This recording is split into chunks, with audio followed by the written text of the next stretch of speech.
ساتھ میں بہت سی ایسی نشانیاں دیکھی ہیں جو یہ ظاہر کرتی ہیں کہ جب ایک مقررہ مدت پوری ہو جائے گی تو حالات میں زبردست تبدیلی آئے گی۔ اس وقت آپ ہمارے ملک کے حاکم بن جائیں گے اور یہاں کے سب شہروں میں آپ ہی کا حکم چلے گا۔ اس کے بعد پادری نے اپنی جیب سے دوات، قلم اور کاغذ نکال کر کہا کہ میری غرض یہ ہے کہ آپ اس کاغذ پر لکھ دیں کہ اس گرجے اور اس کی جائیداد پر کسی قسم کا کوئی موصول لاگو نہیں کیا جائے گا۔ میں نے حیران ہو کر پادری سے کہا کہ آپ مجھ سے مذاق تو نہیں کر رہے؟ اس نے کہا کہ قسم ہے اس ذات کی جس نے عیسیٰ علیہ السلام پر انجیل نازل فرمائی، میں جو کچھ کہہ رہا ہوں وہ بالکل سچ ہے۔ آپ مہربانی کریں اور میری درخواست قبول فرمائیں۔ میں نے پادری کی باتوں کو اس کا وہم سمجھا اور جیسے اس نے کہا میں نے اسی طرح کاغذ پہ اسے لکھ کر دے دیا۔ اس کے بعد گدھے پر سوار ہو کر چل پڑا۔ راستے میں مجھے کئی جگہ پر عیسائیوں کی جماعتیں ملی۔ انہوں نے مجھے ایک پادری کے گدھے پر سوار دیکھ کر میری بڑی خاطر و مدارت کی۔ میں اس طرح جگہ جگہ عیسائیوں کا مہمان بنتا تبوک تک پہنچ گیا۔ اللہ کی شان، جس تجارتی قافلے کے ساتھ میں گیا تھا وہ کافی دیر میرا انتظار کرنے کے بعد اسی جگہ سے چل پڑا تھا جہاں میں نے اسے چھوڑا تھا، اور اب تبوک میں ایک کنویں کے قریب ڈیرا ڈالے ہوئے تھے۔ قافلے والے میرے ساتھی مجھے دیکھ کر میری طرف دوڑ پڑے اور مجھ سے مل کر بہت خوش ہوئے اور کہنے لگے کہ ابن خطاب، ہم لوگ تمہارا انتظار کرتے کرتے بالکل مایوس ہو گئے تو ہم نے اس مقام کو کوچ کر دیا جہاں سے تم واپس دمشق گئے تھے، مگر تمہارے بارے میں ہم سخت پریشان تھے۔ یہ تو بتاؤ کہ اتنے دن تم کہاں رہے؟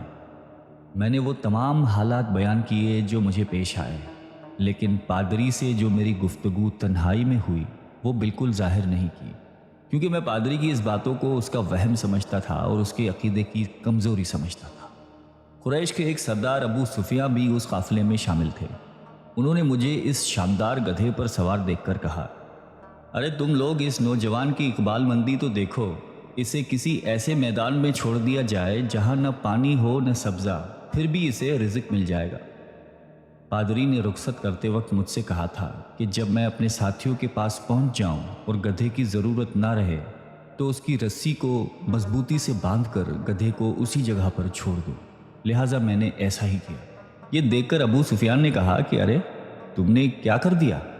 گدھے کو ایسی جگہ پہ چھوڑ دیا جہاں پہ چور اچکے اور درندے اکثر گزرتے رہتے ہیں۔ میں نے کہا اس کے مالک نے مجھے ایسا ہی کرنے کی ہدایت کی تھی، وہ اس کی عادتوں سے زیادہ واقف ہے۔ اب وہ جگہ گدھے والا کنواں کے نام سے مشہور ہے۔ وہاں سے روانہ ہو کر ہمارا قافلہ مکہ پہنچا۔ میری اور پادری کے درمیان جو گفتگو ہوئی تھی وہ مجھے بھلائے نہ بھولتی تھی۔ پہلے تو کئی دن تک میں نے اسے اپنے دل میں ہی رکھا، پھر مجھ سے ضبط نہیں ہوا اور یہ راز میں نے اپنے رشتہ دار خاتون کے سامنے ظاہر کیا جس نے مجھے سونا دیا تھا۔ وہ بڑی عقل مند خاتون تھی۔ اس نے مجھ سے کہا کہ اے ابن خطاب، میں تمہارے بچپن ہی سے تم میں اچھی نشانیاں دیکھ رہی ہوں۔ جب تم بہت چھوٹے بچے تھے تو میں نے ایک دفعہ خواب میں دیکھا کہ تم لمبے ہوتے جا رہے ہو اور تمہارا قد اتنا لمبا ہو گیا ہے کہ اس نے آسمان کو چھو لیا ہے۔ یہ دیکھ کر میں نے خواب میں کہا کہ ارے یہ میرے بچے کی کیا حالت ہو گئی ہے۔ کسی نے کہا کہ یہ لڑکا دنیا اور آخرت میں بھلائی پانے والا بنے گا۔ جاہلیت کے زمانے میں اس قسم کی باتوں کا مطلب میرے سمجھ میں نہیں آتا تھا۔ مکہ میں ایک شخص اہل کتاب یعنی یہود و نصارہ میں سے تھا جو بہت گمنام تھا۔ عام لوگ تو اس سے واقف بھی نہیں تھے، لیکن قریش کے کچھ سردار اسے پہچانتے تھے اور اس کی بہت عزت کرتے تھے۔ ایک دن دوپہر کے وقت میں اس کے ہاں گیا اور اس سے جا کر کہا کہ میں آپ سے چند باتیں کرنا چاہتا ہوں اور چاہتا ہوں کہ آپ ان کو اپنے دل میں راز بنا کر رکھیں اور کسی کے سامنے ظاہر نہ کریں۔ اس نے ایسا کرنے کا وعدہ کیا تو میں نے اپنے سفر کے تمام واقعات اس کے سامنے بیان کر دیے اور اپنے رشتہ دار خاتون کے خواب کا بھی ذکر کیا۔ جب میں اپنی گفتگو ختم کر چکا تو اس نے کہا کہ ابن خطاب، جس کو تم نے موصول کی معافی کا وعدہ لکھ کر دیا ہے وہ اس زمانے میں عیسائیوں کا سب سے بڑا عالم ہے۔ جو کچھ اس نے کہا وہ سب سچ ہے اور جلد ہی وہ سچ تمہارے سامنے آ جائے گا۔ جہاں تک تمہاری رشتہ دار خاتون کے خواب کا تعلق ہے تو اس سے یہ ظاہر ہوتا ہے کہ مکے میں ایک بہت بڑا انقلاب آئے گا۔ زمانہ ایک نئی صورت اختیار کرے گا اور آنے والے زمانے کے آسمان و زمین بدل جائیں گے۔ میں وہاں سے گھر چلا آیا اور اس کی ساری باتیں اپنے دل میں لیے رہا۔ تھوڑے ہی عرصے کے بعد قریش کی مجلسوں میں آپ صلی اللہ علیہ وسلم کا ذکر ہونے لگا۔ یہ لوگ اس بات پر چڑھتے تھے کہ محمد صلی اللہ علیہ وسلم اپنے آپ کو اللہ کا رسول کہتے ہیں، لوگوں کو بتوں کی پوجا کرنے سے منع کرتے ہیں اور ایک اللہ کو ماننے پر زور دیتے ہیں۔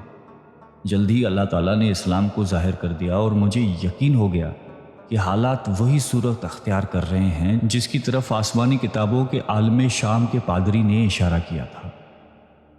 نبوت کے چھٹے سال حضرت عمر نے اسلام قبول کر لیا اور رسول اللہ صلی اللہ علیہ وسلم کے جانثار ساتھی بن گئے۔ 11 ہجری میں آپ صلی اللہ علیہ وسلم نے اس دنیا سے پردہ فرمایا تو حضرت ابو بکر مسلمانوں کے پہلے خلیفہ بنے۔ 13 ہجری میں انہوں نے وفات پائی تو حضرت عمر خلیفہ بنے۔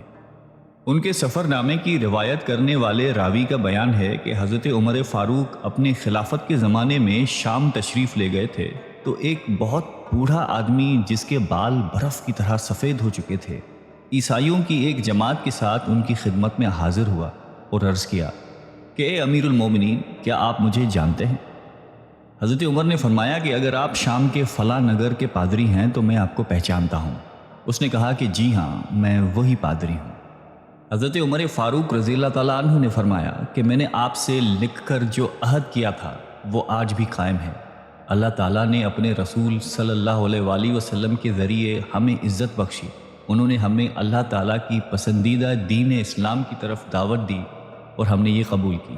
آپ ہی نے مجھے ان باتوں سے آگاہ کیا تھا، اب آپ کو کون سی چیز اسلام سے قبول کرنے سے روکتی ہے؟